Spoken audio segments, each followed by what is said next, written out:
মনোনয়ন জমা দিতে শক্তি প্রদর্শন, জয়ের ব্যাপারে শতভাগ আশাবাদী ডক্টর আব্দুল আজিজ।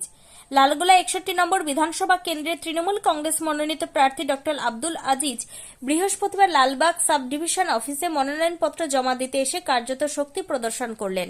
বিপুল সংখ্যক দলীয় কর্মী সমর্থকদের নিয়ে তিনি এদিন মনোনয়ন জমা দেন, যার ফলে গোটা এলাকা জমজমাট হয়ে ওঠে। মনোনয়ন জমা দেওয়ার আগে সংবাদ মাধ্যমের মুখোমুখি হয়ে ডক্টর আজিজ নিজের জয়ের ব্যাপারে পূর্ণ আত্মবিশ্বাস প্রকাশ করেন।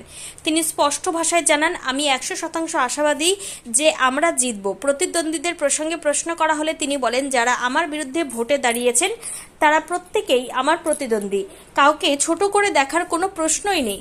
এছাড়াও তিনি দাবি করেন, লালগোলার মাটি তৃণমূল কংগ্রেসের শক্ত ঘাঁটি এবং এখানকার মানুষ উন্নয়নের পক্ষেই রায় দেবেন। সাম্প্রদায়িক শক্তিকে পরাজিত করে ফের একবার তৃণমূল কংগ্রেস এই কেন্দ্র দখল করবে বলে আত্মবিশ্বাসী তিনি। হাসিমুখে ও আত্মবিশ্বাসী ভঙ্গিতে মনোনয়ন জমা দিতে ঢোকার আগে তিনি কর্মী সমর্থকদের সঙ্গে শুভেচ্ছা বিনিময় করেন। নির্বাচনের আগে এই শক্তি প্রদর্শন যে তৃণমূলের সংগঠনগত যুক্তি তুলে ধরল। আমি খুব অনেকটাই আশাবাদী যে মমতা ব্যানার্জির সরকার, তৃণমূলের সরকার যেভাবে মানুষের পাশে দাঁড়াচ্ছে, যেভাবে উন্নয়নমূলক কাজ করে চলেছেন এবং লালগোলার মানুষ আমাকে পছন্দ করছেন, তারা ভালোবাসা দিচ্ছেন। আমি লালগোলা এলাকার ছেলে হিসেবে তারা আমাকে আপন করে নিয়েছেন, ফলে আমি জয়ের ব্যাপারে নিশ্চিত এবং আগামী দিনে যে লালগোলা মানুষের জন্য আমি যে কাজ করব এবং তাদের পাশে সবসময় থাকব সে ব্যাপারেও নিশ্চিত।